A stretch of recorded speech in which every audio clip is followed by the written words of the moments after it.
Hi friends, welcome to our YouTube channel knowledge area. आज हम बात करेंगे इंपोर्टेंट एमसीक्यू ऑफ हिस्ट्री की सीरीज नंबर 4 के बारे में, जो कि आपके लिए बहुत ही हेल्पफुल होगा। तो बढ़ते हैं आज के क्वेश्चन की तरफ। Which one of the following paper was edited by Gandhi ji in South Africa? इनमें से कौन सा ऐसा पेपर था जो एडिट किया गया था गांधी जी के द्वारा, वो भी साउथ अफ्रीका में? तो इसका जो करेक्ट आंसर जो बनेगा वो बनेगा आपका option number A, Indian opinion, और वो भी पब्लिश किया गया था 1903 से। ठीक है। इसके अलावा गांधी जी साउथ अफ्रीका से जो लौटे थे वो था आपका 9 जनवरी 1915 को, और उसीलिए 9 जनवरी को हर साल प्रवासी भारतीय दिवस के रूप में मनाया जाता है। हरिजन इसका शब्द दलित या अनटचेबल के रूप में किया जा रहा था, तो गांधी जी ने उनको एक शब्द दिए थे, चिल्ड्रंस ऑफ गॉड के नाम से उनको बुला रहे थे। वो भी एक पत्रिका था। और यंग इंडिया इनके द्वारा ही पब्लिश किया जा रहा था, महात्मा गांधी जी के द्वारा, वो भी 1931 में। इसके अलावा इंडियन मिरर ये भी एक न्यूज़पेपर है, बट वो पब्लिश हो रहा था आपका कलकत्ता में। कौन सी? 1862 में। लेकिन इसका किसके द्वारा स्थापना किया गया था? ये किया गया था आपका देवेंद्रनाथ टैगोर जी के द्वारा। ठीक है। जब साउथ अफ्रीका में थी तो इनके द्वारा एक क्या था आपका नाटाल इंडियन कांग्रेस स्थापना किया गया था, और वो भी कब? 1895 में। 1895 में। और गांधी जी के द्वारा एक फेमस बुक है, माई एक्सपेरिमेंट ऑफ ट्रूथ। इनके अलावा इनको फादर ऑफ नेशन के नाम से जानते हैं। इनके द्वारा बहुत सारे सत्याग्रह वगैरह, चंपारण सत्याग्रह, अलाहाबाद अलाहाबाद मिल स्ट्राइक, इसके अलावा आपका civil disobedience movement, non cooperation movement, quit India movement, इनके द्वारा ही स्टार्ट किया गया है। ओके, बढ़ते हैं नेक्स्ट क्वेश्चन की तरफ। Bal Gangadhar Tilak introduce the slogan Swaraj is my birthright इन। ये जो स्लोगन कब इंट्रोड्यूस किए थे बाल गंगाधर तिलक जी ने? 1896, 1904, 1916 या 1910? तो ये जो स्लोगन जो दिए थे वो दिए थे आपका 1916 में। कब? 1916 में। और उस समय आपको कहीं ना कहीं आपको याद है तो उस समय चला था आपका होम रूल मूवमेंट, और वो भी दो दो लोगों के द्वारा चलाया गया था। एक था आपका आनी बेसंत, और एक थे बाल गंगाधर तिलक जी। बाल गंगाधर तिलक जी। ठीक है। बाल गंगाधर तिलक जी के द्वारा दो न्यूज़पेपर पब्लिश किया जा रहा था। एक था आपका मराठा और एक था आपका केसरी। मराठा जो था आपका वो था इंग्लिश लैंग्वेज में, और केसरी जो था आपका मराठा लैंग्वेज पे, अर्थात मराठी लैंग्वेज पे। ठीक है। इसके अलावा बाल गंगाधर तिलक जी को कहा जाए तो ये इनको लोकमान्य के नाम से जाना जाता था, लोकमान्य तिलक के नाम से जाना जाता था। आनी बेसेंट पहली महिला है जो कि आईएनसी की प्रेसिडेंटशिप लिए थे, इसके अलावा बाल गंगाधर तिलक एक एक्सट्रीमिस्ट लीडर भी है, कौन? अरे एक एक्सट्रीमिस्ट लीडर भी है।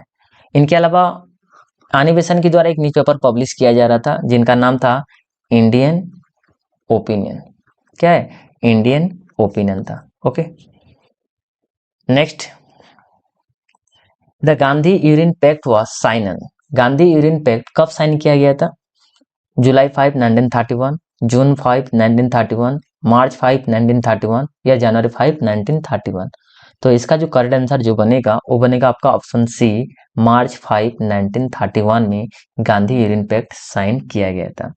खास बात यह है कि इसी पैक्ट को हम दिल्ली पैक्ट के नाम से भी जानते हैं। कौन से पैक्ट?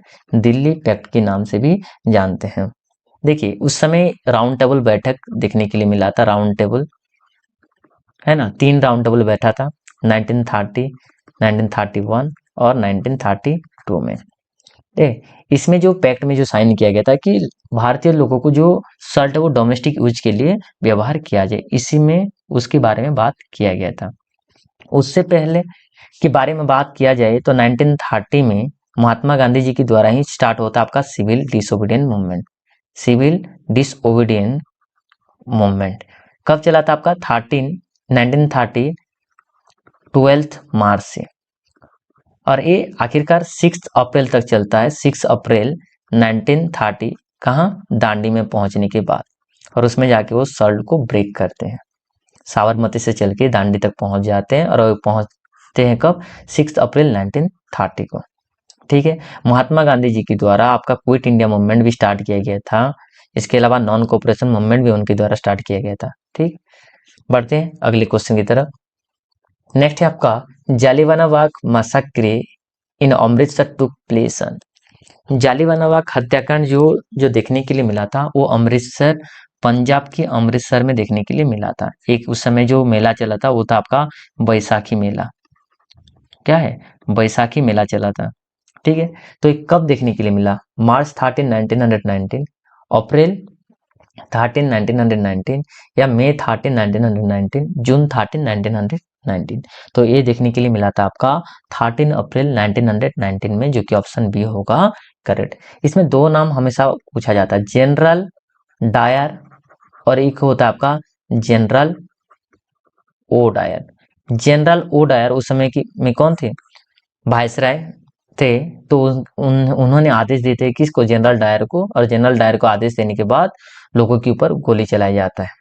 ठीक है, तो इसका करेक्ट आंसर बनेगा जो, वो बनेगा आपका April 13 1919। Next, who among the following started a journal राष्ट्रगुप्तर। एक किसके द्वारा राष्ट्रगुप्तर जर्नल पब्लिश किया जा रहा था या स्टार्ट किया गया था, चित्तरंजन दास, अब्दुल कलाम आजाद, दादा भाई नारोजी, या सैयद अहमद खान। तो ये जो चला था, ये चला था आपका किसके द्वारा, option C Dadabhai Naoroji के द्वारा। कौन से साल पे, 1854 में। और ये जो लिखा जा रहा था, इसका जो वर्षन जो था वो था आपका आंग्लो गुजराती पेपर था, आंग्लो गुजराती पेपर था। और वो भी कहाँ देखने के लिए मिला था आपका, बॉम्बे में। कहाँ, बॉम्बे में। दादा भाई नारोजी को हम grand old man of India के नाम से जानते हैं। इसके अलावा अनऑफिशियल एम्बेसडर ऑफ इंडिया के नाम से भी जानते हैं, इंडिया के नाम से भी जानते हैं। इसके अलावा इनकी एक थ्योरी है, ड्रेन ऑफ वेल्थ थ्योरी, इनके द्वारा ही दिया गया था। चित्तरंजन दास और मोतीलाल नेहरू दोनों मिलकर 1923 में स्वराज पार्टी बनाते हैं, स्वराज पार्टी। ठीक है, स्वराज पार्टी दोनों मिलके ही बनाते हैं। तो इसका करेक्ट आंसर क्या बनेगा, इसका करेक्ट आंसर जो बनेगा वो बनेगा आपका option number C, Dadabhai Naoroji. Next, who was the viceroy of India when the Rowlatt act was pass in 1919। जब रावलेट एक्ट पास किया गया था 1919 में, तो उस समय वाइसराय कौन थे, लॉर्ड केनी, लॉर्ड मिंटो, लॉर्ड चैम्सफोर्ड, या लॉर्ड कर्जन। तो उस समय कौन थे, उस समय जो थे उनका नाम है लॉर्ड चैम्सफोर्ड, जो कि ऑप्शन सी होगा करेक्ट। इसको उसीलिए ही कहा जाता है Montesquieu Chelmsford report, Chelmsford report भी कहा जाता है, या रिफॉर्म भी कहा जाता है, जो 1919 में देखने के लिए मिला था। ठीक है, इनको इनके समय में डायरार्की सिस्टम देखने के लिए मिला था। डायरार्की मतलब होता है डुअल गवर्नमेंट। क्या होता है, डुअल गवर्नमेंट। लॉर्ड कर्जन के बारे में कहा जाए तो ये 1905 में बंगाल पार्टीशन के बारे में बात किया गया था, बंगाल को दो हिस्सों में बांटने के बारे में बात किया गया था।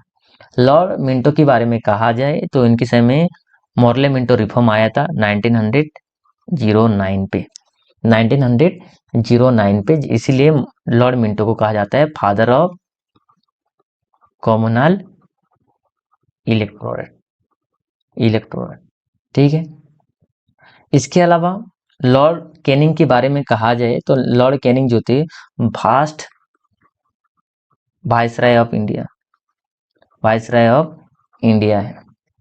इनके द्वारा पोर्टफोलियो सिस्टम भी शुरू किया गया था, पोर्टफोलियो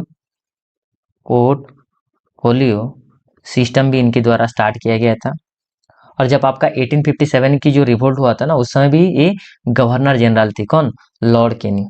ये याद रहे आपको, ठीक है। तो इसका इसी क्वेश्चन का आंसर क्या बनेगा? ऑप्शन नंबर सी होगा करेक्ट। नेक्स्ट,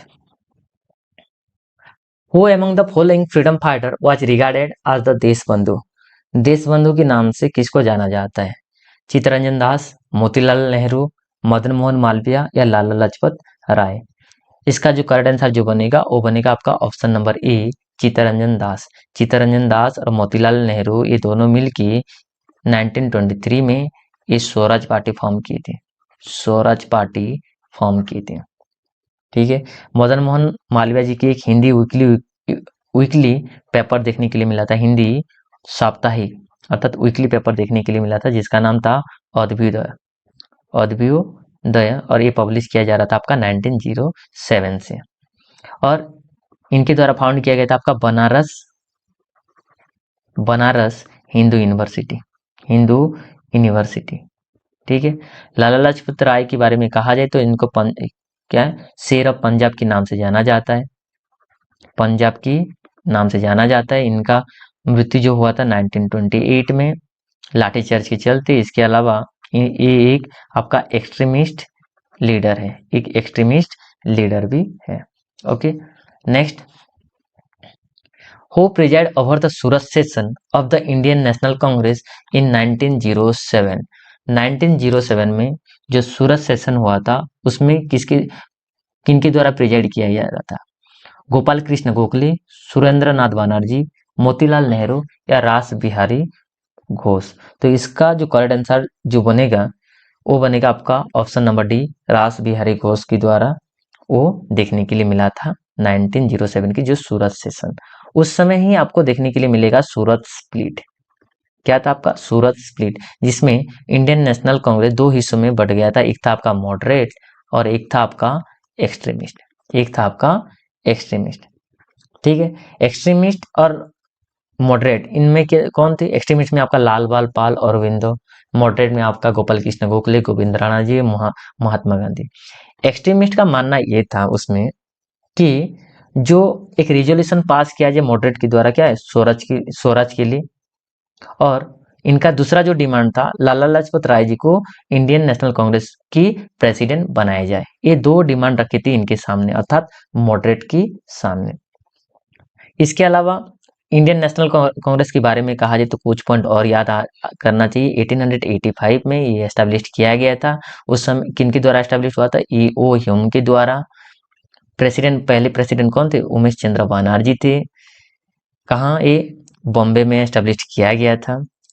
पहले आपका मुस्लिम प्रेसिडेंट कौन थे? बदरुद्दीन त्याबजी थे। पहले इंग्लिश प्रेसिडेंट कौन थे? तो जॉर्ज वुल्फ होंगे। पहले महिला प्रेसिडेंट कौन थे? तो आनी बेसांत होंगे। पहले फर्स्ट इंडियन वुमेन होंगे तो वो होगा आपका सरोजिनी नायडू। लेकिन इसमें एक क्वेश्चन और भी आपको जानना चाहिए। 1924 में पहली बार गांधी जी ने आईएनसी की प्रेसिडेंट बने थे। ये पहली बार ही था और आखिरी भी था, ठीक है। तो इसका करेक्ट आंसर जो बनेगा वो बनेगा आपका ऑप्शन नंबर डी, रास Bihari Bose. Next, who did abolish the Sati system in India?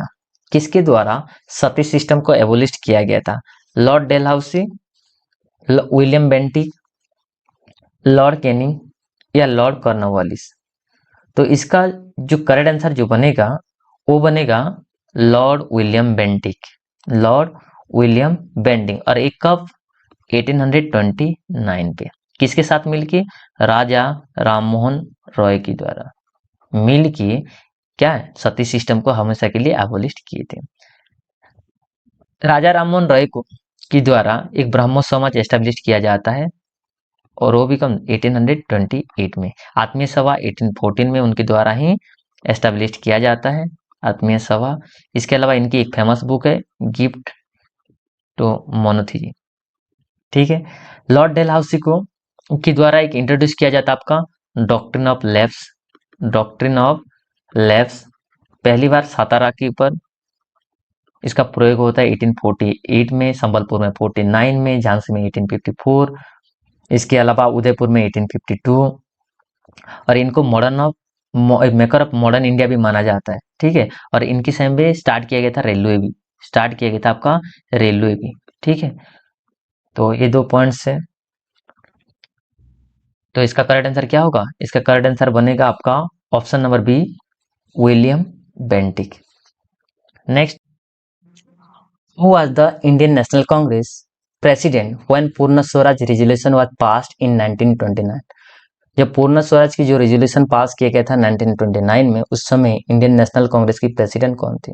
Option A Motilal Nehru, B Jawaharlal Nehru, C Rajendra Prasad, D Sardar Vallabhbhai Patel. तो उस समय जो प्रेसिडेंट थे उनका नाम है पंडित जवाहरलाल नेहरू। पूर्ण स्वराज डिक्लेयर होने के बाद टोटली फ्रीडम के बारे में बात किया गया था, लेकिन पहली बार जो भारत की झंडा जो फहराया गया था वो कौन सी नदी किनारे? रावी नदी के किनारे। और कौन सी डेट था वो? 26 जनवरी 1930 को। उसीलिए हर साल 26 जनवरी को हम रिपब्लिक डे के रूप में मनाते हैं। राजेंद्र प्रसाद के बारे में कहा जाए तो ये देश की पहली फर्स्ट प्रेसिडेंट है। सरदार वल्लभ भाई पटेल के बारे में कहा जाए तो ये फर्स्ट डेप्यूटी प्राइम मिनिस्टर है, deputy prime minister of India. इनके अलावा इनको कहा जाता है आपका आयरन मैन ऑफ, लौह मानव के नाम से भी जाना जाता है, आयरन मैन ऑफ इंडिया। इनके लिए गुजरात में एक मूर्ति स्टेचू भी बनाया गया था जिसको कहा जाता है आपका स्टेचू ऑफ यूनिटी। ओके। इसके अलावा जवाहरलाल नेहरू के बारे में कहा जाए तो इनको ये है देश की पहली प्रधानमंत्री है। इनकी एक बुक है द डिस्कवरी ऑफ इंडिया, जिसमें एक फ्रेज लिखा गया है, डिस्कवरी ऑफ इंडिया, जिसमें एक फ्रेज लिखा गया। क्या है फ्रेज? वो था आपका unity in diversity, unity in diversity.